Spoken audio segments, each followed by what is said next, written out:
السلام علیکم. محمد عزیز صدیق اپنے پروگرام میتھس ویوز کے ساتھ حاضر خدمت ہے. 4 اکتوبر 2024 اور آج جمعہ کا دن ہے.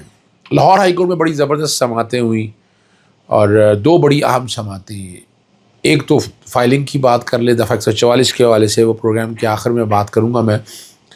دوسری مخصوص نشستوں کے حوالے سے. الیکشن کمیشن اور وفاقی حکومت بری طرح پھنس چکے ہوئے ہیں، بس کھینچتے پھر رہے ہیں اور میں بھی زور پورا لگا رہا ہوں. 15 اگست میں یہ کوشش کر رہا ہوں کہ اس فیصلے پر عمل درآمد ہو. میری پوری کوشش ہے اور میں انشاءاللہ العزیز اس پہ تفصیلات بتاتا ہوں میں آپ کو. یہاں صدر عارف علوی کا ڈینٹل کلینک کیوں سیل کر دیا گیا اور ریاض فتح کے بیٹے کو اغوا کر لیا گیا. ریاض فتح یہاں نہیں ہے، پریشر یہی ڈالیں ہیں کسی طرح سے وہ آ جائے. یعنی یہ کوئی طریقہ ہے کرنے کا؟ آپ ووٹ اس طرح تو نہیں، یہ بڑا مشکل ہو جائے گا. اس کا مطلب کیا ہے کہ ووٹ پورے نہیں ہیں. یہ سمجھیے گا بات کو. اگر ووٹ پورے ہوتے تو یہ حالات ہوتے. آپ یعنی جو سپریم کورٹ کا آرٹیکل 63 کا فیصلہ ہے، آپ تو بہو بہن بیٹیاں بیٹے اغوا کرنے کا لائسنس مل گیا. اور یہی ہماری سپریم کورٹ کو سوچنا چاہیے کہ یہ جو کچھ بھی ہو رہا تھا کیا ہو رہا ہے. یعنی کیا اس پہ ایکشن نہیں ہے؟ چلے مان لیا یہ ہو گیا تو یہ بنیادی حقوق وائلیشن ہو رہی ہے، اس پہ ہماری سپریم کورٹ کو نہیں آگے آنا چاہیے؟ وہاں بنیادی حقوق کا تحفظ نہیں فراہم کرنا چاہیے؟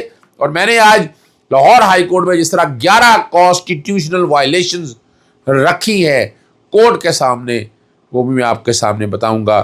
لیکن یہ بڑی زیادتی ہو رہی ہے. اور سندھ بلڈنگ کنٹرول اتھارٹی نے جو ہے عارف علوی کا ڈینٹل کلینک سیل کر دیا ہے. اب یہ سندھ گورنمنٹ کر رہی ہے پولیٹیکل وکٹمائزیشن. ٹھیک ہے پیچھے جو لوگ بھی ہیں، لیکن فرنٹ پہ پیپلز پارٹی ایسی روایات قائم کر رہی ہے جمہوری میں حکومتوں میں. محترمہ بے نظیر بھٹو صاحبہ ہوتی تو یہ کبھی بھی نہ ہوتا یہ سارا جو کچھ ہے. اور شکیل جمالی نے کی ہے.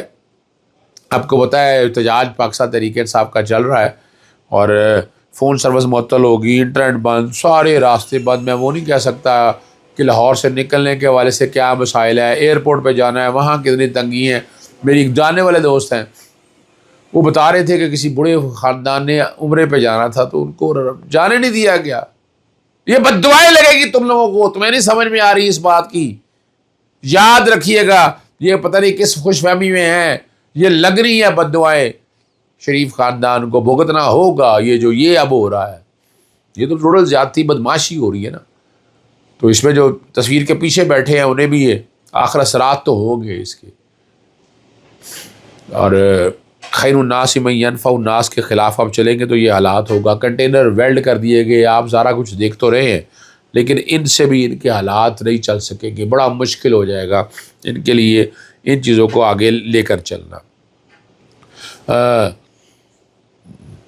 25 تاریخ کو چیف صاحب جا رہے ہیں تو 21 کے تاریخ کا جو ہے نا اس وقت بینچ ایک نیا تشکیل دے دیا ہے جس میں جسٹس قاضی فائز صاحب اور جسٹس سعید منصور علی شاہ اور جسٹس نعیم افخر افغان ہیں. کیس کون سا لگا ہے وہ میں پھر کسی وقت اور بتاؤں گا، آپ کو بھی بہت دور ہے. توشہ خانہ میں بشرا بی بی کی ضمانت پہ درخواست پر نوٹس ہو گئے ہیں. پیر کے لیے کہا تھا، عدالت نے اگلے ہفتے کے لیے نوٹس جاری کر دیا ہے. وہ چونکہ ضمانت ہے پہلی ڈیٹ پہ نوٹس ہونا ہوتا ہے. بحث کے لیے چونکہ سلمان صدر صاحب کریں گے. آج لاہور ہائی کورٹ میں ہمارے دوست صاحبزادہ مظفر صاحب، ان کی کتاب تھی LDA کے متعلق، اپنا افتتاح تھا ان کا، اور وہاں پر ہم سب اکٹھے موجود تھے. میرا آج لاہور ہائی کورٹ میں رہنا بڑا ضروری تھا. مخصوص نشستوں والا معاملہ تھا. آج جس طرح سے اس کیس کو لٹکاتے رہے، کوشش کرتے رہے ہیں، میں نے اس معاملے کو آگے پیچھے ہونے نہیں دیا.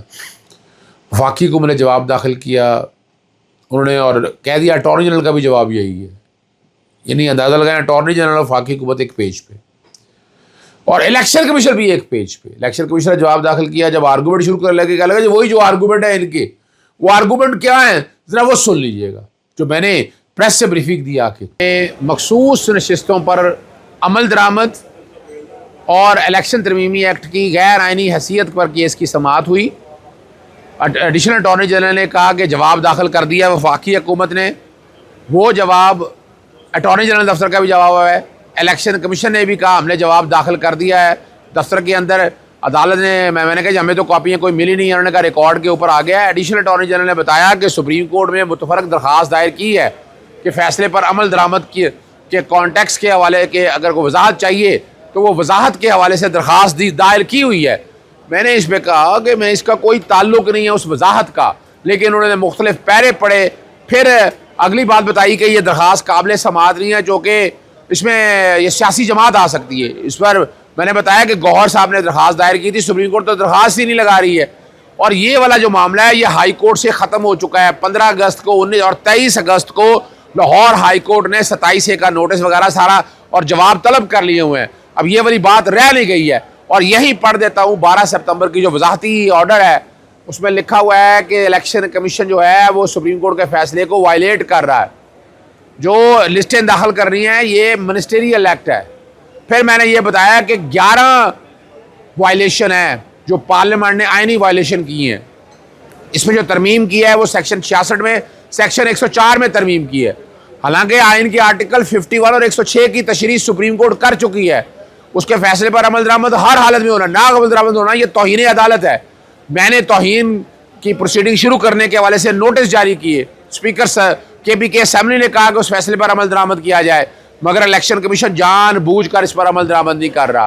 اور 11 جو مختلف قوانین ہیں, مثال کے طور پر سیکشن 215 ہے, وہ اگر الٹرا وائری ڈکلیئر ہو جاتا تو سمبل لینے والا کیس نہیں رہ جانا تھا اور جو ملک میں قیاس اور انارکی ہے یہ نہ ہوتی. 25 مارچ کو لاہور ہائی کورٹ کے سنگل جج نے کہا جسٹس شیخ راحیل کامران شیخ صاحب نے کہ لارجر بینچ بنا دیا جائے, لیکن ابھی تک لگا نہیں. انہوں نے کہا یہ تو رجسٹرار آفس کا کام ہے. میں نے کہا میں تو بتا رہا ہوں کہ 25 مارچ سے یہ پینڈنگ پڑا ہوا ہے.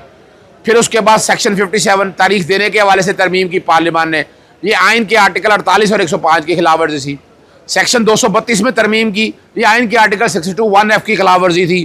یہ سارے معاملے وہ پینڈنگ پڑے ہیں. الیکشن ترمیمی آرڈیننس, الیکشن ترمیمی ایکٹ جس میں ٹرائبونل جو ہیں وہ بنا دیے گئے, پھر نیب ترمیمی آرڈیننس, پھر supreme court practice and procedure act, پھر سیکشن مخصوص نشستوں کے حوالے سے یہ 11 وائلیشن ہیں. یہ ساری عدالت نے ریکارڈ پہ رکھی ہیں.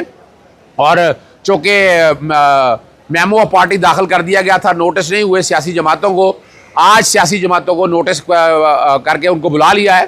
پاکستان تحریک انصاف, پاکستان مسلم لیگ نون, پاکستان پیپلز پارٹی, جمعیت علماء اسلام, MQM, ANP, ان سب جماعتوں کو عدالت نے نوٹس جاری کر دیا ہے اور سماعت 9 اکتوبر تک ملتوی کی ہے. ان کا ارادہ تھا کہ کس طرح سے یہ معاملہ ایڈجرن ہو جائے. میں نے کہا عدالت اس پہ فیصلہ کرے. عدالت نے سپریم کورٹ کے فیصلوں پر عمل درآمد کرانا ہے. پارلیمان تو بعد کی باتیں ہیں, جب فیصلے پر عمل درآمد ہوگا پھر دیکھی جائے گی کہ اس فیصلے پر کیسے عمل درآمد ہونا ہے یا نہیں ہونا ہے. کیس کی سماعت اب 9 اکتوبر کو جسٹس راحیل کامران شیخ صاحب کے پاس ہوگی. جی آپ نے یہ سارے آرگومنٹ سن لیے, کب تک بھاگیں گے. اور یہاں میں نے تقریباً 11 جو ہے نا کیسز اس کا ذکر کیا, اور 11 کیسز جو آئینی وائلیشن کی ہیں آپ کی پارلیمان نے, جس پہ بڑا کہہ رہے ہیں کہ پارلیمنٹ سپریم ہے. کیا سپریم ہے آپ یہ دیکھ لیں. آپ کو یہاں سے اندازہ ہوا ہے کس طرح آئین توڑا ہے, کس طرح دھجیاں بکھیری جا رہی ہیں. دفعہ 144 پھر لاہور میں نفاذ کر دیا گیا, اس معاملے کو بھی چھیڑا ہے اور اس والے معاملے کو بھی لے کے میں چل رہا ہوں کہ 144 جس طرح سے آپ لگا رہے ہیں, اور بلینکٹ جب دل چاہتا ہے جس وقت دل چاہتا ہے 144 لگا دے. میں تو بہرحال اس کی قانونی حیثیت کو آلریڈی میں نے چیلنج کیا ہوا ہے. آج کوشش کی تھی کہ آج مقرر ہو جائے Lahore high court. Lahore high court میں اب مقرر کا اپنا جو کیس مقرر کرنے کا وہ حالات بہت برے ہیں جی. لارجر بینچ کے کیسز نہیں لگ رہے, میں بارہا ذکر کر چکا ہوں. اور میں نے کہا آج بلکہ جسٹس راحیل کامران شیخ صاحب کے سامنے کہا, میں نے کہا مخصوص رجسٹروں کے حوالے سے پہلے کیس آیا تھا 215 کا, وہ 25 مارچ کا لارجر بینچ بنا ہوا اور وہ بینچ ابھی تک بیٹھا نہیں ہے.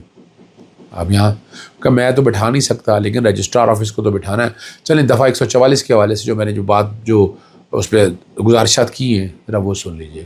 دفعہ 144 کا نفاذ جو ہے وہ لاہور میں جو 3 اکتوبر سے 8 اکتوبر تک ہے وہ چیلنج کر دیا گیا ہے. بتایا گیا ان کے آرٹیکل 9, 14, 15, 16 اور 17 کی خلاف ورزی ہے, اور یہ 144 کا مقصد پاکستان تحریک انصاف کے جلسہ جلوسوں کو روکنا ہے. نہ آئین اجازت دیتا ہے نہ قانون اس بات کی اجازت دیتا ہے. ایک اور درخواست دائر کی گئی ہے جس میں مانگا گیا ہے کہ اپریل 2022 سے لے کر اب تک کتنی دفعہ 144 کا نفاذ ہوا, کہاں کہاں ہوا, اسی طرح کتنے پرچے درج ہوئے، کتنی شکایات درج ہوئے ہیں وہ تفصیل ہے، کتنے لوگوں کو گرفتار کیا گیا، کتنے لوگوں کو چھوڑا گیا، کتنے لوگ ڈسچارج ہوئے، کتنے لوگ ایکوٹ ہوئے عدالتوں سے، یہ تمام تفصیلات جو ہے نا فراہم کی جائے اور سیکشن 144 کے تحت جتنی یہ پابندیاں لگائی جاتی اس کو کالعدم قرار دیا۔ اجازت چاہتا ہوں، السلام علیکم، اللہ حافظ، پاکستان زندہ باد۔